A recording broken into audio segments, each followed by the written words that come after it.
Ever wonder about weather balloons? What are they, and how are they used?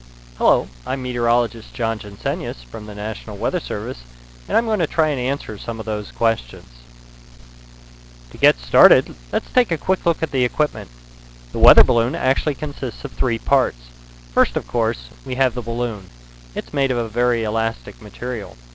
Second, we have a specialized instrument called a radiosonde, which is used to take observations of the atmospheric conditions. And third, we have a parachute, which helps the radiosonde fall safely back to the ground.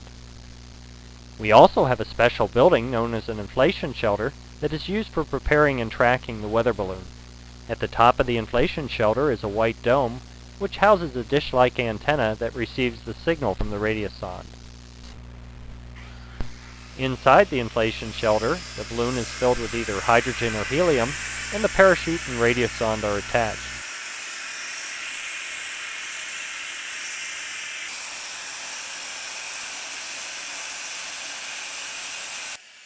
A special valve is used to fill weather balloons.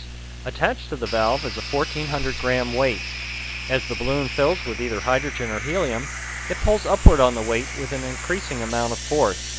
The balloon continues to fill until this buoyant force lifts the weight off the table and the valve automatically shuts off. Before release, the signal from the radiosonde is checked to ensure good quality data.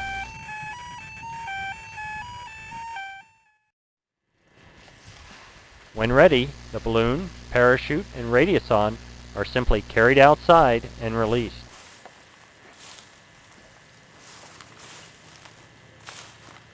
Weather balloons are released twice daily from about 95 different locations across the United States and about 900 locations worldwide. The release time is based on the time in Greenwich, England. The balloons are released at 11 a.m. and 11 p.m. Greenwich time, which is 6 a.m. and 6 p.m. Eastern Standard Time, 5 a.m. and 5 p.m. Central Standard Time, 4 a.m. and 4 p.m. Mountain Standard Time, and 3 a.m. and 3 p.m. Pacific Standard Time. Of course, you'll need to add an hour to those times for daylight savings time. As the balloon travels upward in the atmosphere, the radiosonde measures the temperature, relative humidity, and pressure. These observations are continuously radioed back to the inflation shelter in the form of tones.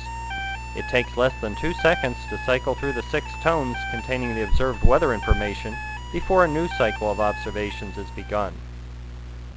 By tracking the signal from the transmitter, the ground equipment can calculate the wind speed and wind direction at all different levels in the atmosphere. If all goes well, the weather balloon will travel upward in the atmosphere to a height of about 30 kilometers. Because the atmospheric pressure decreases as you go higher in the atmosphere, the balloon expands as it travels upwards. By the time the radiosonde reaches 30 kilometers, the balloon is between 6 and 8 meters in diameter. Eventually, the balloon bursts, the parachute opens, and the radiosonde falls safely back to the ground. Once the balloon bursts, however, the data gathering is complete, and the observations are ready for use. A plot of temperature and RH. The data from weather balloons are initially collected on computers at the release site, but are then transmitted to the National Weather Service's supercomputers near Washington, D.C. Similarly, data from weather balloons released simultaneously around the world are fed into the supercomputers. This snapshot of the atmosphere provides the initial conditions for the National Weather Service's weather prediction models that are programmed to simulate what happens in the real atmosphere. These computer programs make predictions of what the atmosphere will look like in the future. Within about 4 hours after the balloon's released, the supercomputer's weather predictions are transmitted to National Weather Service offices across the country for use in preparing your local forecast. In addition, these model predictions are used by private meteorologists and by your favorite TV weathercaster. Any weather forecast that you hear for conditions more than 12 hours in advance depends on the valuable information collected only hours earlier by weather balloons around the world. Someday, if you'd like to watch a weather balloon being released, please call your nearest National Weather Service office for further information. From the National Weather Service, this is meteorologist John Jensenius.